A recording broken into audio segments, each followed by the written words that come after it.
Bismillahirrahmanirrahim. Assalamualaikum warahmatullahi wabarakatuh. Bagaimana kabarnya hari ini anak-anak? Sebelum kita memulai pelajaran hari ini, mari kita berdoa bersama-sama. Dimulai.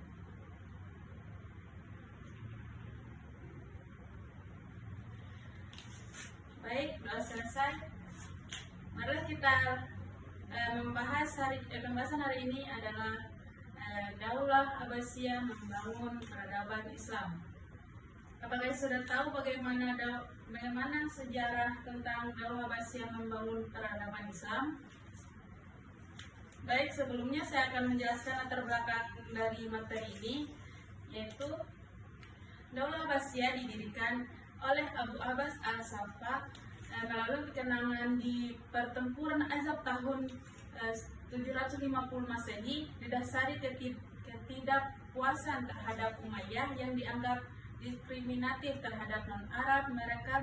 Mereka memindahkan ibu kota dan Baghdad yang menjadi pusat perdagangan dan intelektual serta menerapkan pemerintah berbasis Al-Quran, hadis, dan menekankan pengetahuan. Rumusan masalah pada materi ini yaitu peserta didik mampu menganalisis perkembangan peradaban Islam di masa Daulah Umayyah, meneladani peran ilmuwan muslim dalam menumbuhkan perkembangan kreativitas jiwa pembelajaran, serta meneladani jiwa kepemimpinan Umar bin Abdul Aziz dalam menjunjung tinggi nilai keadilan dan prinsip demokrasi di kehidupan masa kini dan masa depan. Yang kedua, menganalisis sejarah berdiri dan perkembangan peradaban Islam pada masa Daulah Abbasiyah, meladani peran ilmuwan serta ulama sebagai inspirasi dalam memajukan ilmu pengetahuan dan teknologi dengan menjunjung tinggi nilai agama demi kemajuan peradaban bangsa. Baik, yang penjelasan pertama yaitu apa sih Daulah Abbasiyah? Daulah Abbasiyah berkuasa selama 5,5 abad, sejak 750 sampai 1258 Masehi, yang wilayahnya kekuasaannya membentang luas dari Asia Barat hingga selatan, Afrika Utara hingga Eropa. Pada masa inilah peradaban Islam berada pada puncak kejayaannya.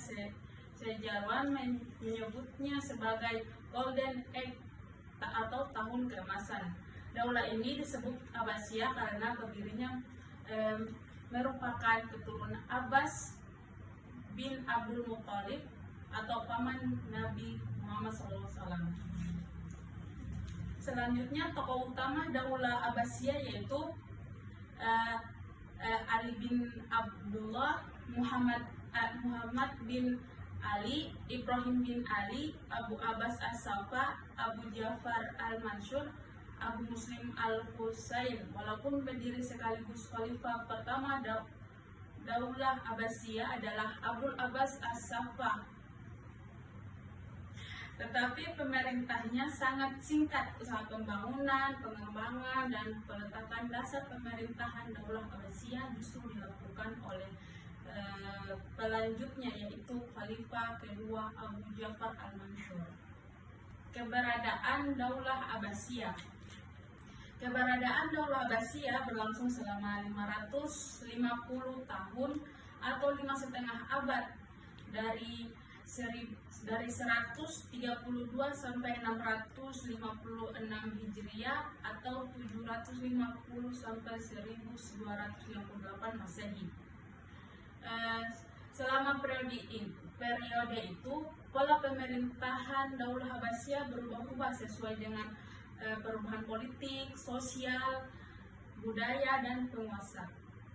Dari 37 khalifah dinasti Bani Abbasiyah, terdapat beberapa orang khalifah yang terkenal, diantaranya Abu Ja'far al-Mansur, Harun al-Rashid, dan Abdullah al-Ma'mun. Lanjut, Al-Mansur merupakan khalifah kedua dan merupakan khalifah yang meletakkan dasar-dasar pemerintahan Daulah Bani Abbas. Masa pemerintah Abu Ja'far al-Mansur merupakan masa awal perkembangan ilmu pengetahuan yang merupakan cikal bakal perkembangan kejayaan Abbasiyah di masa pemerintahan setelahnya.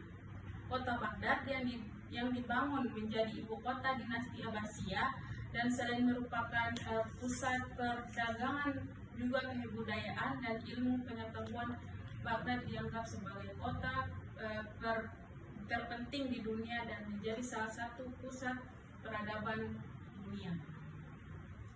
Pada masa Khalifah Harun al-Rasyid dan Khalifah al-Ma'mun, peradaban Islam mencapai masa keemasan. Kebudayaan India dan Yunani juga telah memberi sumbangan dan berarti bagi perkembangan kebudayaan Islam.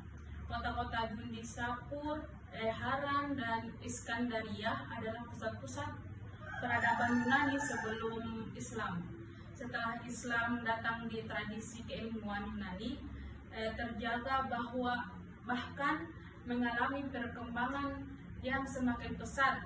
Beberapa sastrawan dan budayawan yang muncul pada masa itu adalah Ibnu Maskawai dan Al-Kindi. Selanjutnya Al-Mansur, Harun al-Rasyid, dan Al-Ma'mun merupakan masa-masa keemasan peradaban Islam. Para khalifah agung tersebut dikenal sebagai penguasa adil dan bijaksana serta memiliki perhatian dan kecintaan yang kuat terhadap ilmu pengetahuan. Dukungan dan kegigihan mereka dalam pengembangan ilmu pengetahuan dan pengembangan peradaban Islam tercermin dalam berbagai kebijakan pemerintahannya. Mungkin cukup sekian dari materi hari ini. Kurang dan lebihnya mohon dimaafkan. Wassalamualaikum warahmatullahi wabarakatuh.